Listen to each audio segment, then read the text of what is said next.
nombre es Jonathan Steven Rodríguez Contreras, soy del curso de Fundamentos de Electricidad y Magnetismo de la sección 2.03.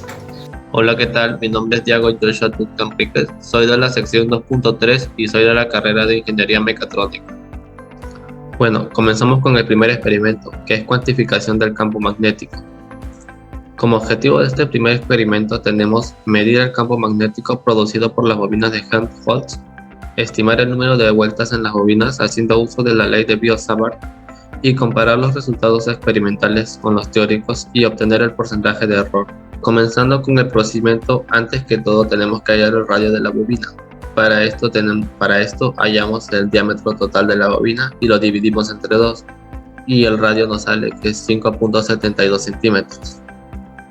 Luego, como podemos ver en esta primera foto, la primera parte del experimento es hallar el campo magnético en el centro de la bobina fija. Para esto el asistente nos dio 3 datos de intensidad de corriente diferentes y repetimos el paso 3 veces con diferentes intensidades. En esta segunda foto, la segunda parte del experimento era hallar el campo magnético en el centro de las dos bobinas a una distancia de, el asistente nos dio la distancia de 8 centímetros y 12 centímetros. Por esto repetimos 2 veces el paso. Bueno, continuamos con el cuestionario sobre el primer experimento. Para la primera pregunta nos piden hallar el número de vueltas de la bobina y tenemos que tener en cuenta que haremos 3 veces el mismo cálculo, ya que nos dieron 3 corrientes distintas. Para poder hallar el número de vueltas vamos a usar la siguiente fórmula. El campo magnético es igual a permeabilidad magnética por la intensidad por el número de vueltas entre 2 veces el radio. Y como dato tenemos que el campo magnético del ambiente vale 0.2070 militeslas.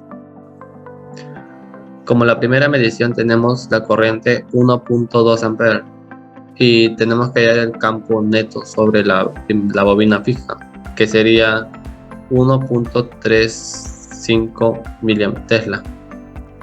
Y tenemos como número de vueltas 99.08. Para la segunda medición con la intensidad de corriente 1.9 hallamos el campo neto sobre el campo neto de la bobina fija y con esto tenemos que el número de vueltas vale 99.49 y con la última medición tenemos que el número de vueltas vale 99.90. Ahora, para poder hallar el número total de espiras hacemos un promedio entre los 3 resultados que nos salió antes y como promedio tenemos que el número de espiras vale 99.49 y esto se podría tomar redondeando a que la bobina puede tener 100 espiras. Bueno, continuamos con la segunda pregunta del cuestionario. Para esto nos piden hallar el porcentaje de error experimental con respecto al valor teórico y para esta pregunta vamos a usar la siguiente fórmula, la que podemos ver aquí, y tener en cuenta que esta fórmula solamente aplica para una bobina. ¿Eso qué significa? Que nosotros al resultado que vamos a obtener vamos a multiplicarle por 2, ya que nosotros juntamos 2 bobinas y hallamos el campo en el medio de estas 2 bobinas. Como podemos ver acá, tenemos que la distancia entre estas 2 bobinas vale 8 centímetros y nosotros tomamos una distancia aproximadamente de 4 centímetros y colocamos el sensor y medimos el campo magnético. Ahora, hacemos los cálculos respectivos y tenemos que el campo magnético de una sola bobina en esa distancia vale 1.563 militeslas. Pero como dijimos antes, vamos a multiplicar por 2, ya que son 2 bobinas. Y tenemos que el campo magnético vale 3,13 militeslas.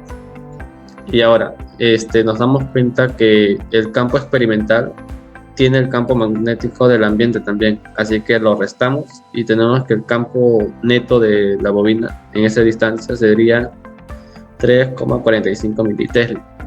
Y con estos datos calculamos el error y tenemos un error de 10.22%. ¿A qué se debe este error? Ya que no calculamos exactamente en los 4 centímetros, que pudo ser menos o más, ya que no teníamos una regla exacta. Experimento 2. Inducción electromagnética. Objetivos: realizar al menos 3 experimentos de inducción electromagnética comprobando cualitativamente la ley de Faraday. Analizar e interpretar el principio de inducción electromagnética mediante la realización de los experimentos. Determinar el tiempo de aprendido y apagado de la fuente utilizando la ley de Faraday. Procedimiento: conectar el sensor de la corriente a la bobina móvil, conectar la fuente a la bobina fija, acercar ambos bobines lo máximo posible, iniciar la toma de datos y esperar un par de segundos y apagar la fuente. Repetir el paso anterior al menos 5 veces. Realizar al menos 2 experimentos adicionales que nos permitan comprobar el cumplimiento de la ley de Faraday. Datos: tenemos las gráficas de la toma 1 prendida y apagada de la fuente, toma 2 prendida y apagada de la fuente, inducción electromagnética con imán girando, inducción electromagnética con el imán entrando y saliendo en la bobina.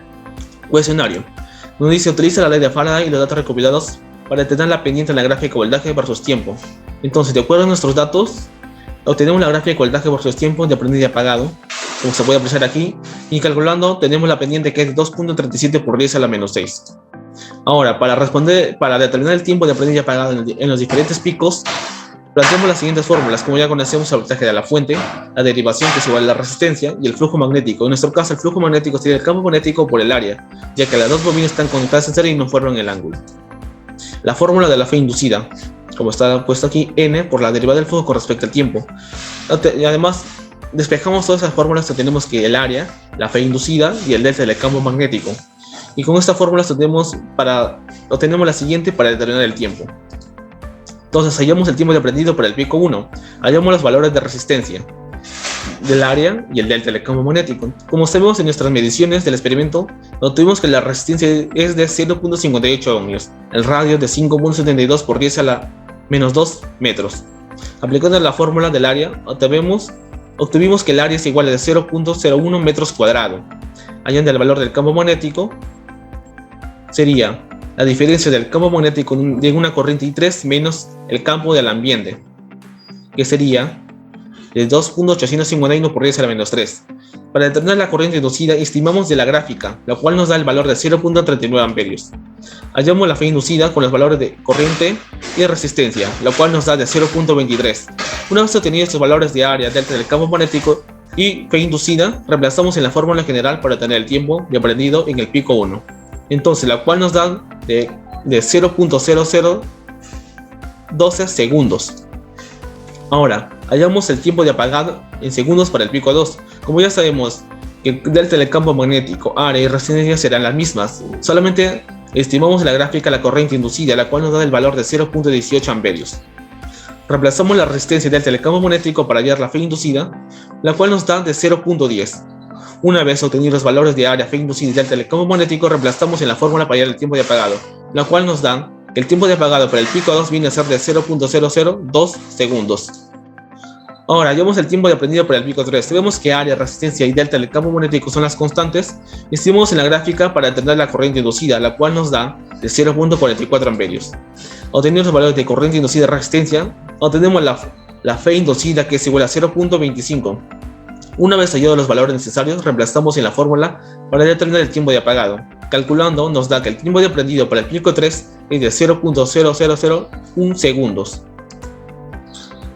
Los métodos utilizados para producir la fe inducida sería: el primer método que usamos fue girar un imán cerca de la bobina de manera que se inducía una corriente con una gráfica en forma de Serreuschung, como se puede apreciar en esta imagen. El segundo método sería producir la fe inducida, fue el meter y sacar un imán dentro de las bobinas, lo cual obtuvimos la gráfica de la corriente inducida. ¿En cuál de estos se obtuvo mayor fe? Después de haber recopilado los datos y tener la gráfica de cada método, podemos decir que el que indujo mayor corriente fue el de girar el imán, ya que los picos de la gráfica del imán son mayores a los picos de la gráfica de meter y secar el imán. Observaciones. Las fuentes de errores sería: para el primer experimento, una fuente de error sería que el sensor magnético no estaba completamente estático. Otra fuente de error que podemos considerar para el experimento sería el campo magnético de la Tierra, ya que se detectaba la toma de datos. Para el segundo experimento tenemos como error el sentido de la corriente y nos dimos cuenta que la corriente nos salía negativo en la pantalla del Lawyer Pro, la cual descubrimos que eso se debía a que el sensor estaba conectado de manera inversa. Si pudieran regresar al laboratorio, ¿qué harías de manera distinta? Realizar el cambio de la regla del laboratorio por otra más exacta, para poder tener mediciones confidenciales al momento de colocar el sensor. ¿Qué otras observaciones añadirías? Obtener más resultados a más escala del programa Lawyer Pro, la cual nos determinar puntos más precisos en las gráficas. Conclusiones. Para finalizar con ambos experimentos, después de haber hecho las mediciones y toma de análisis, se llegaron a las siguientes conclusiones. Se determinó el campo magnético producido por las bobinas de Helmholtz, estimación del número de vueltas en las bobinas haciendo el uso de la ley de Biot-Savart, comparación de los resultados experimentales con los teóricos y obtener el porcentaje de error respectivo. Se realizó los 3 experimentos planteados comparando la ley de Faraday. De acuerdo a los experimentos, se analizó e interpretó el principio de inducción electromagnética, determinación del tiempo de prendido y apagado de la fuente a través de los cálculos realizados mediante la ley de Faraday. Los tiempos obtenidos en los diferentes picos del experimento de inducción electromagnética son demasiado pequeños de acuerdo a las soluciones adecuadas y calculadas. Eso sería con todos nuestros experimentos planteados por el curso. Muchas gracias.